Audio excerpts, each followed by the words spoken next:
نسرین کے پاس نہ تو تعلیم تھی اور نہ ہی کوئی ہنر، اس لیے بھائی کی روکھی سوکھی کھانے پر مجبور تھی۔ حالانکہ گھر کے کافی سارے کام وہ بنا کسی کے کچھ کہے کر دیا کرتی تھی۔ گھر کی صفائی بھی کر دیتی تھی، کپڑے بھی دھو دیتی تھی، لیکن جب اس کا بھائی رات کو آتا تو اس کی بھابھی سر باندھ کر اپنے ڈرامے بازیاں شروع کر دیتی۔ خوشامد سے کہنے لگی کہ میں تو پورا دن کام کر کر کے گھن چکر بنی رہتی ہوں، تمہاری بہن سے اتنا نہیں ہوتا کہ میرے ساتھ ہاتھ ہی بٹا دے۔ جب یہ بات اس کی بھابھی اپنے کمرے میں شمشاد سے کہہ رہی تھی، اتفاق تھا کہ نسرین اس وقت اپنے کمرے سے نکلی تھی تاکہ اپنے بچوں کو روٹی بنا کر کھلا سکے۔ پھر اس نے یہ بات سنی تو غصے میں آ گئی۔ بھائی کے کمرے کا دروازہ کھٹکھٹایا، دروازہ اس کے بھائی نے ہی کھولا تھا تو وہ کہنے لگی کہ اپنی بیوی سے پوچھو کہ جھوٹ کیوں بول رہی ہے، سارے گھر کا کام میں خود بخود کر دیتی ہوں اور تمہارے آنے سے پہلے یہ سر باندھ کر یہ دکھاتی ہے کہ میں کچھ بھی نہیں کرتی۔ کچن میں یہ مجھے جانے نہیں دیتی، کھانا بنا کر یہ کمرے میں چھپا لیتی ہیں۔ 3 دن سے میرے بچے سوکھی روٹی اچار کے ساتھ کھا رہے ہیں۔ یہ کہتے ہوئے نسرین رونے لگی۔ شمشاد نے بہن کی بات سن کر بیوی کو گھور کر دیکھا تھا۔ وہ کہنے لگی، ہائے، تمہیں ہمیشہ بس اپنی بہن کی بات پر ہی اعتبار آتا ہے، یہ جھوٹ بول رہی ہے۔ جیسے ہی کھانا پکتا ہے یہ پلیٹ بھر کر اپنے کمرے میں لے جاتی ہے، اپنے بچوں کو کھلا دیتی ہے، اور جب تم آتے ہو تو یہ دوبارہ سے سوکھی روٹیاں اچار کے ساتھ اپنے بچوں کو کھلا رہی ہوتی ہے۔ اور اپنے بچوں کو بھی اس نے خوب سکھا رکھا ہے کہ ماموں آئیں تو مظلومیت کے رونے رونا۔ بہن اور بیوی کے بیچ میں گھن چکر سا بن گیا تھا، سمجھ نہیں آتی تھی کہ کس کی بات کا اعتبار کرے۔ حالانکہ اب تو وہ ڈبل ڈبل ڈیوٹی دینے لگا تھا تاکہ گھر میں اخراجات میں مشکل نہ پیش آئے، لیکن سارے پیسے اس کی بیوی اپنے پاس رکھ لیتی تھی۔ اپنے بچوں کو اس نے گورنمنٹ اسکول میں ڈال رکھا تھا، لیکن جب نسرین نے اپنے بھائی سے کہا کہ وہ بھی اپنے بچوں کو اسکول میں ڈالنا چاہتی ہے تو اس کی بھابھی کہنے لگی کہ ہمارے پاس اتنے پیسے نہیں ہیں۔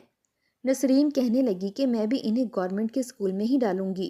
وہ کہنے لگی پھر بھی 100 خرچے ہوتے ہیں، کبھی کوئی کاپی ختم ہو گئی، کبھی پینسل، پھر بچوں کو اسکول جاتے ہوئے خرچی الگ سے دینی پڑتی ہے، وہ ہماری حکومت نہیں دے گی تمہارے بچوں کو۔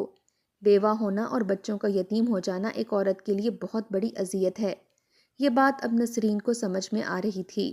بھلے ہی شادی سے پہلے اس نے اپنا رویہ بھابھی کے ساتھ برا رکھا ہوا تھا، مگر جب سے وہ بیوہ ہو کر اس گھر میں آئی تھی اس نے اپنا رویہ کافی حد تک بدل دیا تھا۔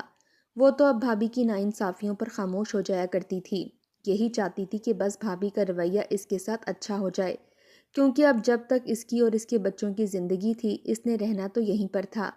وہ اپنے بھائی کے ساتھ بھی بنا کر رکھنا چاہتی تھی، سب کچھ تو کر ہی رہی تھی، مگر اس کے باوجود جب اس کی بھابھی نے اس طرح کے الفاظ ادا کیے تو وہ خاموش ہو چکی تھی۔ آخر کیسے وہ اپنے بھائی پر مان جتاتے ہوئے کہتی کہ میرے بچے بھی اسکول میں جانا چاہتے ہیں۔ ارے اس نے تو کئی طرح کے خواب دیکھ رکھے تھے کہ اگر بچے پڑھ لکھ کر کل کو اپنے پیروں پر کھڑے ہو جائیں گے تو وہ روکھی سوکھی کھاتے ہوئے اپنے بھائی کے گھر سے چلی جائے گی۔ جب وہ خاموشی سے پلٹ کر وہاں سے جانے لگی تو شمشاد نے اسے روک لیا۔ کہنے لگا کہ نسرین، کل تم اپنے بچوں کو تیار کر دینا، میں اپنے بچوں کے ساتھ ان کو لے جاؤں گا اور ان کا داخلہ بھی کروا دوں گا۔ یہ سن کر نسرین کی آنکھوں میں خوشی کی لہر سی دوڑی تھی۔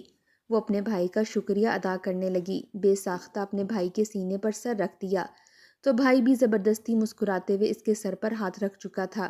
نسرین تو خوشی خوشی وہاں سے جا چکی تھی، جبکہ بھابھی تو سیخ پا ہو چکی تھی۔ جیسے نسرین گئی تو شوہر کو اپنی جانب کر کے کہنے لگی، تمہارا دماغ تو ٹھیک ہے، یہ کیا کہہ رہے ہو تم؟ اس کے بچوں کو بھی پڑھاؤ گے تم؟ ارے اپنے بچوں پر توجہ دو، میری ساری بہنوں کے بچے پرائیویٹ اسکول میں پڑھ رہے ہیں، اتنی اچھی تعلیمی کارکردگی ہے ان کی۔ ایک تو تمہاری کم تنخواہ کی وجہ سے میں نے اپنے بچے بھی گورنمنٹ اسکول میں پڑھانا شروع کیے ہوئے ہیں، اوپر سے تم اپنی بہن کے بچوں کو بھی اسکول میں ڈال رہے ہو۔ ارے اپنے بچوں کے مستقبل کے بارے میں بھی سوچا ہے کیا نہیں؟ وہ ساری رات شمشاد اپنے کانوں پر ہاتھ رکھ کر بس اپنی بیوی کی باتیں سنتا رہا تھا۔ وہ تھوڑی تھوڑی دیر کے بعد کوئی نہ کوئی بات اٹھا کر اسے باتیں سناتی رہی کہ بس کسی طرح وہ اپنے شوہر کا ارادہ بدل دے، مگر شمشاد بھی طے کر ہی چکا تھا۔ اگلے روز وہ نسرین کے بچوں کو اسکول لے گیا۔ بچے جب واپس آئے تو یونیفارم اور اسکول کی کتابیں بستے لے کر آئے تھے۔ خوشی خوشی نسرین کو دکھانے لگے۔ نسرین یہ دیکھ کر خوش ہو چکی تھی، جبکہ وہیں پر بھابھی نے ٹوکنا شروع کر دیا تھا کہ بس اپنے باپ کو تو کھا گئے ہو، اب میرے شوہر کی کمائی پر تم لوگ عیش کرو، میرے بچوں کا حق کھا رہے ہو تم لوگ، یہ بات کبھی مت بھولنا، سمجھے؟ نسرین سانس خارج کر کے رہ گئی۔ وہ مزید چپ نہیں رہ سکتی تھی، ورنہ ایک نہ ایک روز اس کی بھابھی تو اسے اس گھر سے نکلوا کر ہی رہتی۔ کہنے لگی کہ بھابھی، میرے بچے یہاں پر میرا حق کھا رہے ہیں، نہ کہ آپ کے بچوں کا کھا رہے ہیں، اور نہ ہی آپ کے شوہر یا آپ کا۔ نہ ہی یہ سب کچھ آپ اپنے میکے سے اٹھا کر لائی ہیں، نہ ہی آپ کے بچوں سے چھین کر لیا ہے۔ اس گھر میں بھی اپنے باپ کی وراثت پر پورا پورا حق رکھتی ہوں۔ اگر میرے سسرال والوں نے مجھے میرے شوہر کے ورثے سے حق نہیں دیا، میرے بچوں کو محروم رکھا، تو آپ کیا کر رہی ہیں؟ آپ بھی تو مجھے میرے باپ کی وراثت سے محروم ہی کر رہی ہیں۔ نسرین کے منہ سے یہ الفاظ سننے تھے کہ اس کی بھابھی کا چہرہ سرخ لال ہو چکا تھا۔ مارے غصے کے اس نے نسرین کے منہ پر تھپڑ ہی جھڑ دیا۔ کہنے لگی کہ خبردار، جو تم نے یہ سمجھا کہ تمہیں یہاں سے کوئی بھی حصہ ملے گا، سمجھی؟ تمہیں جو ٹرک بھر کر جہیز دیا تھا نا تمہارے بھائی نے، وہی تمہارا حصہ تھا۔ تمہارے ان منحوس کلموہے بچوں کی پیدائش پر جو اتنے زیادہ تحفے دیے تھے، وہی تمہارا حصہ تھا۔ اب یاد آیا تمہیں؟ تمہارے حصے اور حق کا اپنی اولاد کو واپس اپنے سسرال والوں کو دو، وہی پالیں ان لوگوں کو۔ تم کہیں جا نہیں سکتی، تمہارا چلو اس گھر پر حق بھی ہے، مگر ان مردودوں کو تو واپس ان کے ابا کے گھر بھیجو۔ یہ کیوں پل رہے ہیں یہاں پر، اپنے ماموں کے ٹکڑوں پر؟ نسرین نے جب یہ سنا تو روتے ہوئے کہنے لگی، اگر اتنے ہی برے لگتے ہیں آپ کو تو مار کیوں نہیں دیتی ان کو؟ لائیں زہر اور دے دیں میرے بچوں کو۔ مر جائیں گے نا تو آپ کی زندگی میں پھر سکون آ جائے گا۔ نہیں کھائیں گے یہ کسی کا حق، نسرین نے پھوٹ پھوٹ کر روتے ہوئے کہا، اور پھر اپنے بچوں کو وہاں سے لے کر چلی گئی۔ جبکہ نسرین کا بھائی خاموشی سے ایک جانب کھڑا ایک نظر اپنی بیوی کو اور ایک نظر اپنی بہن کو دیکھ رہا تھا۔ وہ تو ان دونوں کے بیچ بالکل پھنس کر رہ چکا تھا۔ آخر بولتا تو کس کے حق میں بولتا؟ وہ تو آئے روز کی چک چک سے ویسے ہی نالا تھا۔ وہیں نسرین کے الفاظ اس کی بھابھی کے دماغ میں گھوم رہے تھے۔ زہر کے لفظ سے اس کے دماغ میں ایک ترکیب آئی تھی۔ وہ کچھ سوچنے لگی تھی۔ آج تو نسرین پھوٹ پھوٹ کر رو رہی تھی۔ اس کے کمرے سے بھی رونے کی آواز آ رہی تھی، جس کی وجہ سے شمشاد نے اپنی بیوی کو اچھا خاصا ڈانٹ دیا تھا کہ آئندہ کے بعد میں تمہارے منہ سے اپنی بہن یا اس کے بچوں کے بارے میں کسی بھی طرح کے حرافات نہ سنوں۔ خرچ اٹھانا میرا کام ہے، اگر تم نے ایسے لفظ منہ سے نکالے تو پھر دیکھنا میں تمہارا کیا حشر کرتا ہوں۔ نسرین کی بھابھی سوچتے ہوئے اس وقت تو خاموش ہو چکی تھی، مگر اس کے دماغ میں بہت بڑا منصوبہ چل رہا تھا۔ اگلے چند روز تک وہ نسرین سے کچھ نہیں بولی تھی۔ کھانا بھی بناتی تو کچن میں ہی پڑا رہتا۔ نسرین اپنے بچوں کے لیے خود روٹی بناتی اور پھر سالن ڈال کر لے جاتی۔ بچے بھی گوشت اور بریانی کھا کر خوش ہو چکے تھے۔ نسرین نے خدا کا شکر ادا کیا تھا۔ اس کے بعد وہ جائے نماز پر بیٹھ کر خدا کا شکر ادا کر رہی تھی کہ اس کی بھابھی کو عقل آ گئی، اب اس کی زندگی سکون سے گزرے گی۔ مگر یہ بھی بس نسرین کی غلط فہمی ہوئی تھی۔ بہت دنوں تک جب شمشاد کو بھی بیوی کی طرف سے کوئی شکایت نہ ملی تو وہ بھی خود کو باروب محسوس کر رہا تھا کہ اس کی ڈانٹ کا اثر اس کی بیوی پر ہو چکا ہے۔ اب گھر کا ماحول پرسکون رہے گا۔ اگلے روز گھر کا راشن ختم ہو چکا تھا۔ شمشاد کو تنخواہ ملی تھی، اس لیے تنخواہ میں سے ایک حصہ اس نے بیوی کو دیا تھا اور دوسرا حصہ اس نے نسرین کو دیا تھا۔ پھر نسرین اور بیوی دونوں سے پوچھا کہ مجھے تمام تر چیزوں کی لسٹ بنا کر دے دو، میں جا کر سامان لے آؤں۔ سامان کے لیے جب لسٹ بن چکی تو بھابھی کہنے لگی کہ میرے سر میں شدید درد ہے، چکر سے آ رہے ہیں، مجھ سے تو نہیں چلا جائے گا بازاروں مارکیٹوں میں۔ تم ایسا کرو، نسرین کو ساتھ لے جاؤ، بچے یہیں کھیلتے رہیں گے اور میں اندر ذرا آرام کر لوں گی۔ نسرین نے بھی حامی بھر لی، کالی چادر خود کے گرد لپیٹی اور دونوں بہن بھائی سودا سلف خریدنے کے لیے گھر سے چلے گئے۔ پیچھے بھابھی کے دماغ میں اپنی چال کو کامیاب بنانے کا منصوبہ آ چکا تھا۔ اس نے کھانا بنایا، بچوں کے پاس آئی اور پوچھنے لگی کہ آج میرے بچے کیا کھائیں گے۔ شمشاد اور نسرین دونوں کے بچوں نے کہا کہ ہم نے بریانی کھانی ہے۔ یہ سن کر بھابھی نے بڑے ہی پیار سے نسرین کے بچوں کو پچکارا تھا، پھر گئی اور بریانی بنانے لگی۔ جیسے ہی بریانی دم سے اتری تو اس نے نسرین کے بچوں کے لیے چاول پلیٹ میں ڈالے اور پھر ان چاولوں پر ایک زہر چھڑک دی، جو کہ بہت ہی شدید زہر تھا۔ اس نے بڑے ہی دھیان سے پہلے کھانا اپنے بچوں کو ایک جانب بٹھا کر دیا تھا اور باقی بریانی نسرین کے بچوں کو الگ بٹھا کر دی تھی۔ بچے بریانی کھا رہے تھے تو اس کی خوب تعریف کر رہے تھے کہ ممانی بڑے مزے کی بریانی بنی ہے، آپ ہمیں روز ایسے کھانا بنا کر دیا کریں۔ جیسے ہی بریانی کے چند چمچ ان کے حلق سے نیچے اترے، پیٹ میں گرم لاوا پھوٹا تھا۔ سب سے پہلے نسرین کا چھوٹا بیٹا رویا تھا، کہنے لگا مجھے پیٹ میں درد ہو رہا ہے، ایسے لگ رہا ہے جیسے اندر کچھ جل رہا ہو۔ باقی بہن بھائی اسے سنبھالنے کے لیے آگے بڑھے کہ انہیں بھی کھانسی آنے لگی، سب کی حالت خراب ہونے لگی تھی۔ بھابھی نے فوراً اپنے بچوں کو بھیجا، کہنے لگی کہ جاؤ بچوں، اپنے کمرے میں جاؤ، باہر مت آنا۔ بچے بھی حیرت سے اپنی ماں کو دیکھتے ہوئے پھر کمرے میں چلے گئے۔ بھابھی نے کمرے کو باہر سے کنڈی لگا دی اور ان بچوں کو تڑپتے ہوئے دیکھنے لگی، جو کسی بن پانی کی مچھلی کی طرح تڑپ رہے تھے۔ آنکھوں میں آنسو آ چکے تھے، منہ سے اور ناک سے خون آنے لگا تھا، شاید بچوں کے جگر پھٹ چکے تھے، مگر صفاق دل ممانی کو رحم نہیں آیا تھا۔ خون کے بعد بچوں کے منہ سے جھاگ نکلی تھی۔ وہ روتے ہوئے بڑی ہی ترسی ہوئی نظروں کے ساتھ اپنی ممانی کو دیکھ رہے تھے، پانی مانگ رہے تھے۔ ایک پل کو یہ منظر دیکھ کر بھابھی کا دل بھی کانپا تھا، پھر خود کو یہ کہہ کر تسلی دینے لگی کہ میں جو کچھ کر رہی ہوں اپنے بچوں کے لیے کر رہی ہوں، اسی میں ہی میرے بچوں کا مستقبل ہے۔ ایک ماں اپنے بچوں کی خاطر کسی بھی حد تک جا سکتی ہے۔ تینوں بچے تڑپ تڑپ کر مر چکے تھے۔ اس کے بعد بھابھی نے سب سے پہلے تو صحن میں گڑھا کھود کر وہ ساری زہر والی بریانی زمین میں دفن کی، بچوں کے منہ صاف کیے اور پھر باہر سے گزرتی کلفی والے سے کلفیاں لا کر بچوں کے پاس رکھ دیں۔ اس سے یہ لگے کہ بچوں نے باہر سے کلفیاں خرید کر کھائیں۔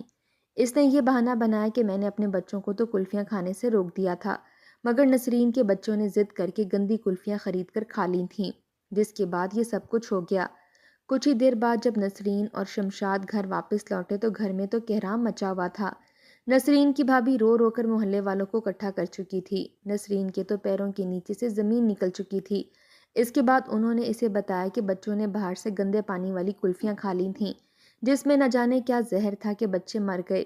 نسرین تو روتے ہوئے غش کھا کر گر چکی تھی۔